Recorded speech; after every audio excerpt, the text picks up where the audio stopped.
में वो सबसे बड़ी डेवलपमेंट हो गई है, जिसका मैं आपको काफी दिनों से बता रहा था। और अब ये बैलेंस काफी बिगड़ेगा और बहुत सारी ऐसी चीजें होंगी इस रीजन के अंदर जिनकी हम तवक्को नहीं कर पा रहे थे या जो बड़ी हौलनाक हो सकती हैं। अमेरिका और इसराइल ने ईरान के ऊपर बाकायदा हमला कर दिया है। ये हमला अमेरिका और इसराइल ने किया और जिन अहदाफ को निशाना बनाया उनकी तफसीलात मेरे पास यहाँ पे मौजूद हैं। सबसे पहले जो है वो आयतुल्लाह खामनई के दफ्तर को, आयतुल्लाह खामनई की रिहाइशगाह को निशाना बनाया गया, मुकम्मल तौर पर उसे तबाह कर दिया गया। फिर सदारती दफ्तर को भी निशाना बनाया गया। करमानशाह में, कोम में, अस्फहान में, तबरेज में, करज में और जनूबी इलाके कनार्क में ईरानी बहरिया की तनसीबात समेत फौजी मकामात को निशाना बनाया गया है अमरीकी अफवाज की जानिब से और इसराइली अफवाज की जानिब से। और कुर्द इलाके के एक छोटे शहर कामियारान से एक वीडियो में दिखाया गया कि एक पासदाराने इनकलाब का एक अड्डा है, वो बमबारी का शिकार हुआ, वहां पे भी बमबारी हुई है। तेहरान का एक इलाका है, वहां पे बमबारी की वीडियो सामने आई अब तक और मुख्तलिफ तेहरान के एरियाज के अंदर बमबारमेंट की इतला मिल रही है, धमाकों की इतला मिल रही है। तफसीलात आहिस्ता आहिस्ता सामने आ रही हैं। और साबिक सदर महमूद अहमदी नजाद की रिहाइशगाह को भी निशाना बनाया गया और अभी तक ये पता नहीं चला कि इसमें कोई अहम आदमी जख्मी हुआ या नहीं हुआ।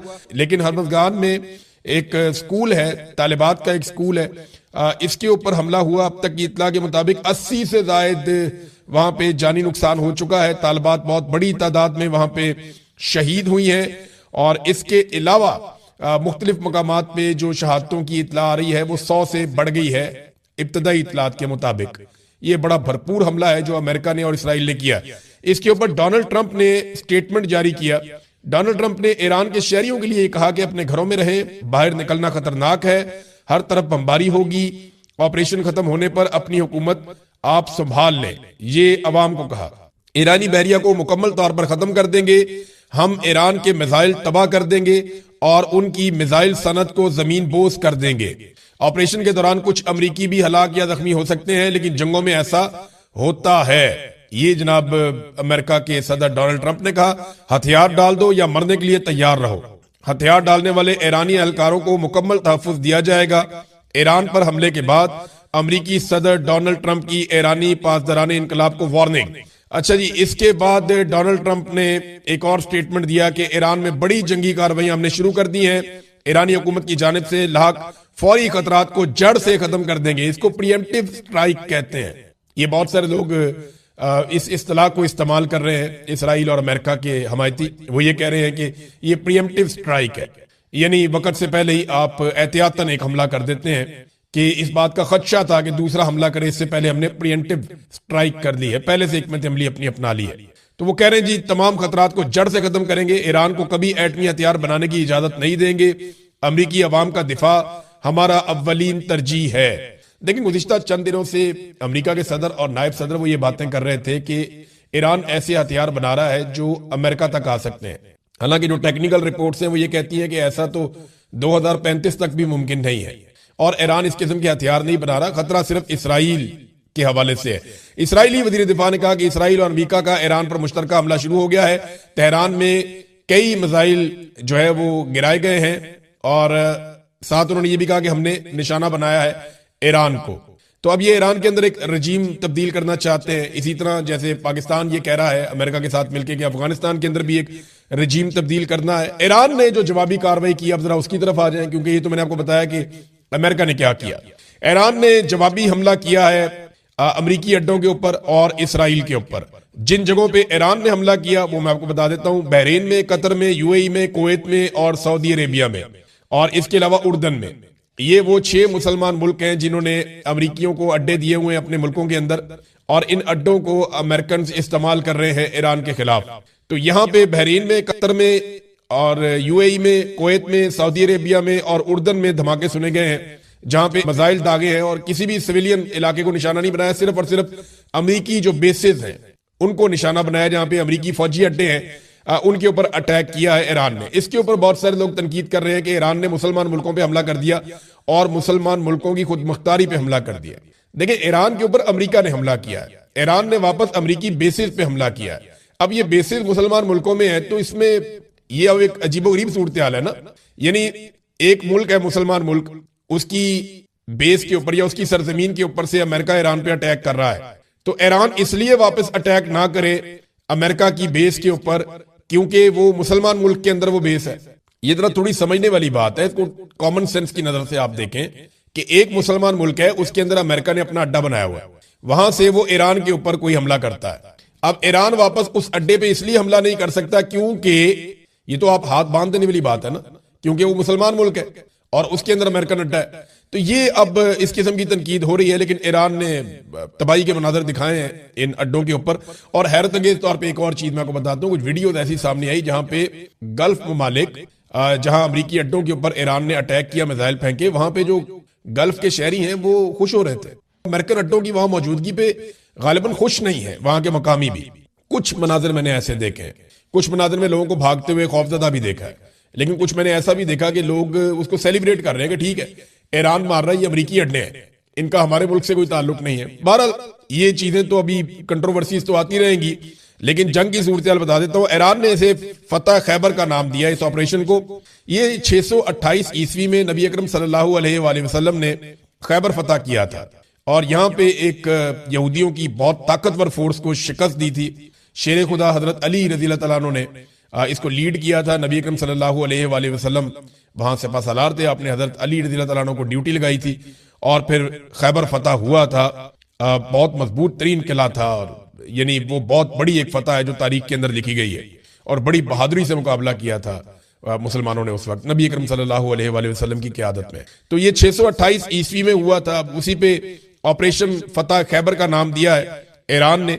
और इसके अलावा ईरान ने इसराइल पे अटैक किया, बहुत सारे इसराइल के शहरों पे, बहुत सारे इलाकों पे, और कई वेव्स गई हैं ईरान की जानिब से मिसाइलों की इसराइल की जानिब, और अभी तक लड़ाई चल रही है। इसमें मैं आपको एक चीज क्लियर कर दूं कि अगर दुनिया में कोई सबसे महफूज मुल्क है ना जंग के दौरान, तो वो इसराइल है। किसी भी मुल्क में आप जंग करेंगे तो लोग ज्यादा मारे जाएंगे, इसराइल पे आप जंग करेंगे तो लोग कम मारे जाएंगे। उसकी वजह यह है कि इसराइल ने पिछली कई दहाइयों तक जंग की तैयारियां की हैं। उन्होंने अपने तमाम शहरियों को जंग की तरबियत दी है, जंग के दौरान जान कैसे बचानी है इसकी तरबियत दी है। उन्होंने एक दिफाई निजाम बनाया है, ज़ेरे जमीन उन्होंने बंकर्स और महफूज पनाहगाहें बनाई हैं ताकि किसी भी हमले की सूरत में बड़े बड़े मिसाइल भी मारे जाएं तो उनके शहरी महफूज रहें।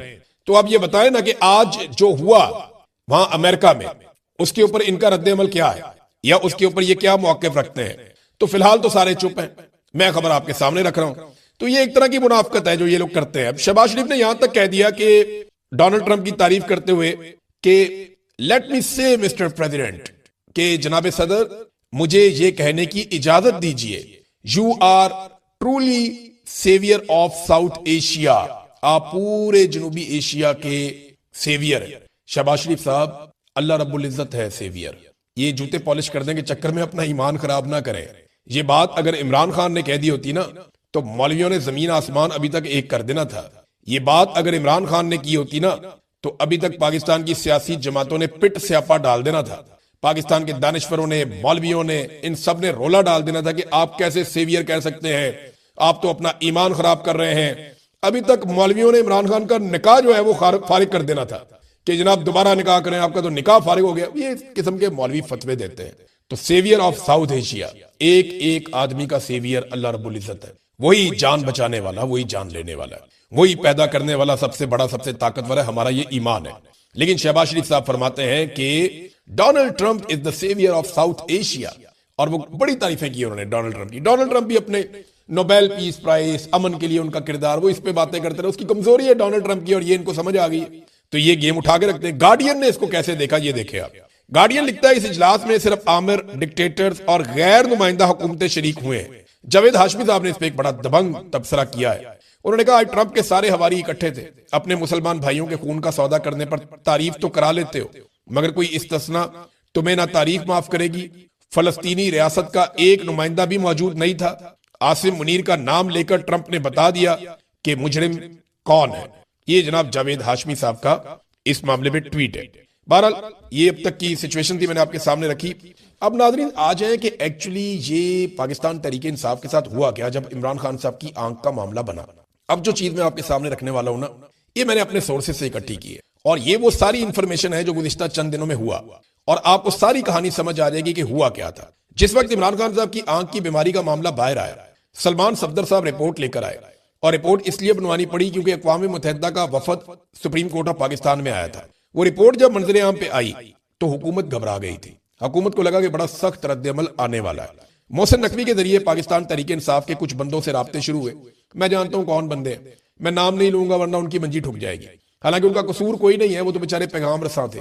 और उन बंदों ने जो पाकिस्तान तहरीक इंसाफ की लीडरशिप है, उन्होंने इमरान खान साहब की फैमिली से राब्ता शुरू किया, क्योंकि बीमारी का मामला है तो फैमिली की प्रायोरिटी ज्यादा बढ़ जाती है। तो यकीन दहानी करवाई गई मोहसिन नकवी की जानिब से कि हम ये भी करेंगे, ये भी करेंगे, ये भी करेंगे। लेकिन अपना दबाव बरकरार रखने के लिए पाकिस्तान तहरीक इंसाफ ने इस्लामाबाद के रेड जोन में मम्मी डैडी किस्म के धरने दे दिए और उसके ऊपर भी हुकूमत ने अपना चेक रख दिया कि दरवाजों के अंदर बंद करो, इन्हें बाहर नहीं निकलने देना, प्रॉपर इनको घूमने फिरने नहीं देना हमने। तो वो मम्मी डैडी किस्म के जो धरने थे, बिल्कुल होम्योपैथिक किस्म के, उनसे हुकूमत को फर्क कोई नहीं पड़ा और पाकिस्तान के अंदर कोई काबिल जिक्र लोग निकले नहीं। यानी जिस तरीके से लोगों को लीडरशिप ने निकालना था, लीडरशिप तो सारी गायब हो गई और बाकी पहुंच गई इस्लामाबाद के रेड जोन में और उन्होंने अपने आप को 3 इमारतों के अंदर बंद कर लिया। सुहेल अफरीदी भी उन लोगों में से एक थे जो इस ट्रैप में आ गए कि इमरान खान साहब से मुलाकात करवा दी जाएगी और हमें यहां पे एक अलामती धरना देना चाहिए। और सच्ची बात यह है कि इनके पास ग्राउंड के ऊपर कोई तैयारी नहीं थी कि बड़ी तहरीक एकदम चला सकते या लाखों लोगों को एकदम इकट्ठा कर सकते। इनकी ग्राउंड के ऊपर तैयारी नहीं थी। जो बात मैं आपको 1-1.5 महीने से बता रहा था कि जनाब ये मोमेंटम बना रहे हैं, विजुअल्स बन रहे हैं, लेकिन ग्राउंड पे तैयारी नहीं है। अब हुकूमत ने जब ये देखा ना कि दम खम नहीं है इनके अंदर, तो हुकूमत की नीयत बदल गई। फिर हुकूमत ने जो वादे किए थे वो उनसे मुकर गए और बड़े आराम से हुकूमत ने छोटे छोटे बहाने बना के इनको फारिग कर दिया और पाकिस्तान तहरीक इंसाफ के पास कुछ भी बाकी नहीं बचा। ये पाकिस्तान तहरीक इंसाफ के साथ हुआ है। ग्राउंड पे कोई बहुत बड़ी तैयारी करनी चाहिए थी पाकिस्तान तहरीक इंसाफ को और अब वो करने जा रहे हैं। देखिए, इमरान खान साहब की रिहाई के लिए जो अमन फोर्स है, यानी इसका नाम अब मैं आपको बता देता हूं, इमरान खान रिहाई फोर्स इसका नाम बताया था सुहेल अफरीदी साहब ने। मेरी कासिम सूरी साहब से बात हुई तो उन्होंने कहा जी इसके ऊपर जो एतराज किया जा रहा है ना कि मुसल्ला विंग है, तो उन्होंने कहा जी हम मुसल्ला पार्टी है ही नहीं, हमने कभी गोली नहीं चलाई, हमने कभी किसी को कत्ल नहीं किया, बल्कि हमारे ऊपर जो कत्ल डाले गए बाद में पता चला कि वो तो किसी और ने किए। यानी वो जो 4 रेंजर्स वाले शहीद हो गए थे वो किसी और ने गाड़ी से शहीद किए थे। तो हम तो एक पुरअमन पॉलिटिकल पार्टी है, तो हम इसके अंदर एक लफ्ज अमन शामिल कर देंगे। कासिम सूरी साहब ने मुझे बताया, वो आजकल अपने चैनल पे भी ये चीजें बता रहे हैं और मेरी आपसे गुजारिश है उनके चैनल को फॉलो करें, उनके चैनल को देखें। मैं देख रहा हूं पिछली चंद वीडियो से थोड़ा सा हो सकता है फायरवॉल सारे उन पे लगा दिए हो गवर्नमेंट ने, या उनके ऊपर भी फायरवॉल की जद आ गई हो, क्योंकि एकदम लाखों में गई उनकी वीडियोस और फिर एकदम नीचे चली गई। तो आप सबसे गुजारिश है कि कासिम सूरी साहब की वीडियोस भी देखें ताकि उन्हें भी सपोर्ट मिले और उनके जरिए से पाकिस्तान में जमहूरियत को सपोर्ट मिले। तो अभी जनाब ये इमरान खान रिहाई अमन फोर्स इसका नाम रखा जाएगा, इकराफ, IKRAF, इकराफ, इमरान खान रिहाई अमन फोर्स। और ये बहुत बड़ी तैयारी करने जा रहे हैं मेरी इतला के मुताबिक। इस वक्त पाकिस्तान तहरीक इंसाफ में इस आइडिया को लेकर कुछ जगहों पे बेचैनी है। कुछ लोगों को लगता है कि हमारा हक ना मारा जाए, कुछ लोगों को लगता है कि ये तो हमसे बड़ी चीज बनने जा रही है, कुछ लोगों को लगता है कि ये तो एक बहुत बड़ा तसादुम शुरू हो जाएगा, कुछ लोगों के ऊपर एजेंसियों का दबाव है कि ये काम आपने होने नहीं देना। तो हर एक के अपने अपने तहफुजात हैं, लेकिन बहुत सारे लोग इसके साथ खड़े हैं, इस कॉज के साथ कि ठीक है बनाओ एक बहुत बड़ी फोर्स नौजवानों की और ये घी सीधी उंगली से नहीं निकलेगा। और यही वो स्ट्रीट मूवमेंट है जिसके बारे में इमरान खान साहब ने कहा था। अब ये होगा क्या, देखिए इसके अंदर यूथ विंग भी होगी, इसके अंदर खवातीन विंग भी होगी, लॉयर विंग भी होगी, स्टूडेंट विंग इसके अंदर होगा, आम नौजवान, ताजर विंग, उलमा विंग, यानी बहुत सारी पाकिस्तान तहरीक इंसाफ या अपोजिशन के जितने लोग हैं जो अलग अलग तरह से हैं या आवाम के अलग अलग तरह के जो पूरे एक पोर्शन है वो सारे इसके अंदर शामिल हो जाएंगे। तो ये इनका टारगेट बहुत बड़ा है, बहुत बड़ा टारगेट है। मैं अभी बता नहीं रहा, वो खुद ही अनाउंस करेंगे। एक बड़ा टारगेट उन्होंने रखा है कि इतने नौजवान हमने खैबर पख्तूनख्वा से इकट्ठे करने और फिर पंजाब से इतने, फिर बलूचिस्तान और सिंध का, आजाद कश्मीर का, गिलगित बल्तिस्तान का, हर जगह का उनका अपना एक टारगेट है कि बड़ी तादाद में लोगों को इकट्ठा किया जाएगा। फिर ये लोग क्या करेंगे उसका भी पूरा मंसूबा है। तो ये बड़ा काम होने जा रहा है आने वाले दिनों में। देखिए मैं मायूस कभी नहीं होता और मैंने आपको कहा कि मैं आपको मायूस होने नहीं दूंगा। अब लड़ाई लड़नी जो है इसमें कभी आप नीचे गिरेंगे, कभी आप उठेंगे, कभी आपको चोट लगेगी, कभी आप चोट पहुंचाएंगे, कभी आप पीछे हटेंगे, कभी आप आगे बढ़ेंगे, कभी आपको शिकस्त होगी, कभी आप शिकस्त देंगे। लड़ाई तो लंबी चलेगी। इमरान खान साहब बाहर आ जाएंगे ना, ये लड़ाई फिर भी चलेगी और ये चलती रहेगी। इस लड़ाई में पाकिस्तानियों को एक दिन जीतना है और एक दिन पाकिस्तानी जीत जाएंगे इंशाल्लाह।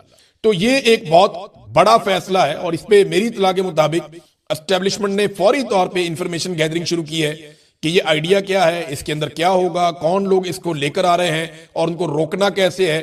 तो सुहेल अफरीदी के खिलाफ बहुत सारी साजिशें आने वाले दिनों में आप देखेंगे। बहुत सारी चीजें आप देखेंगे, बहुत सारे लोग लॉन्च होंगे, बहुत सारी स्टोरीज लॉन्च होंगी, लेकिन साथ साथ वो काउंटर भी होंगी। तो नादरीन, ये मैंने आपको बता दिया। अब एक खबर अलीना शिकरी साहिबा ने दी है, देखें वो जहाज वाला जो मामला, मुझे लगता है कि अज़मा बुखारी साहिबा जो है ना इंफॉर्मेशन मिनिस्टर, वो अपोजिशन की तरफ से खेल रही है। जितनी शर्मिंदगी उन्होंने पंजाब हुकूमत की करवाई है ना, उतनी शर्मिंदगी पंजाब हुकूमत खुद कभी भी हासिल नहीं कर सकती थी। यानी उन्होंने बहुत सारी ऐसी हरकतें की हैं जिससे पंजाब हुकूमत को लगातार शर्मिंदगी हो रही है और उनका एक के बाद एक झूठ पकड़ा जा रहा है। मेरे ख्याल में पंजाब हुकूमत जितनी जल्दी उनसे जान छुड़वा ले